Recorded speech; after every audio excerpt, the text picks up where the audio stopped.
quelqu'un qui a la propension donc souvent de partager, qui fait du social living, comme disent les Anglais, mais aussi juste un responsable politique. Donc, qui cristallise beaucoup d'espoir. Et vraiment, chaque fois, je suis obligé de faire face à certains besoins de mes collaborateurs et militants. Et sur cette base-là, moi, j'ai besoin d'argent, comme tout responsable politique. Et si cet argent-là, si j'abandonne mon boulot, mais où est-ce que je pourrais trouver cet argent-là? Le foncier, sur le foncier. PV en approbation à la sous-préfecture. Je l'ai dit que moi, je voulais avoir une dernière lecture, parce que je pense que c'est la démarche la plus logique. Il m'a dit, je suis désolé, mais la prochaine fois, je vais y penser. Alors, quand j'ai demandé donc au secrétaire communautaire, qui avait donc fait le dernier PV, qui avait donc saisi le dernier PV, je l'ai appelé au téléphone, je lui ai demandé de me donner un exemplaire du PV qu'il m'a amené au bureau. Mais quand j'ai lu le PV, moi, je suis tombé de nu. Parce que j'ai vu des attributions qui n'avaient rien à voir avec ce qu'on avait décidé la veille.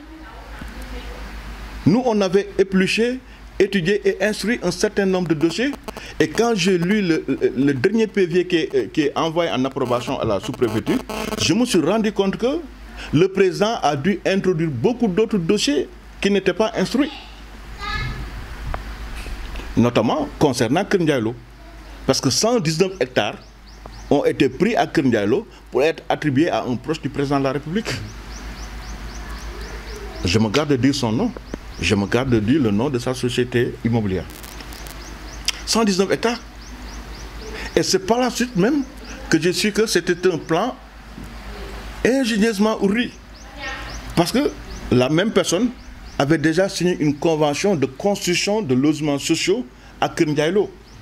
Est-ce que vous avez quelque part une idée de cette manne financière qui planait et des intérêts qui concouraient à ça?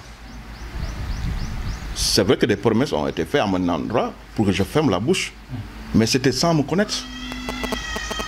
En tout cas, pour ne pas être prolixe sur ce point-là, j'ai posé de tout mon poids et j'ai vraiment mis, comme on le dit, du sable dans le couscous. Et là, en guise de témoin, je pense que vous êtes de Keur Ndiaye Lo, vous connaissez Mbaketine de Kounoune. Il était parmi les responsables, et Patewat de Rufisque. C'était les responsables de l'association des maraîchers du département de Rufisque.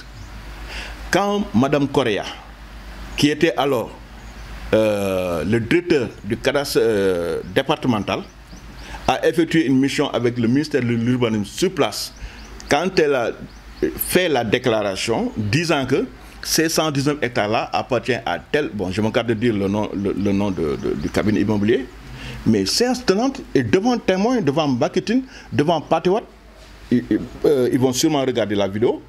Je lui ai dit que mais ce cabinet-là n'a absolument rien ici. La dame ne me connaissait pas, elle m'a dit, mais monsieur, vous parlez en tant que... Je lui ai dit que moi, je parle en tant que vice-président de la délégation spéciale de Bambilor. Il me dit sur quoi vous fondez vos propos. Je lui ai dit que c'est tout simple, parce que j'ai demandé que ces gens-là soient désaffectés, et la désaffectation a eu lieu. Donc, n'eût été mon intervention, Keur Ndiaye Lo allait être amputé de 119 hectares. Ça, les gens de Keur Ndiaye Lo ne le connaissent pas.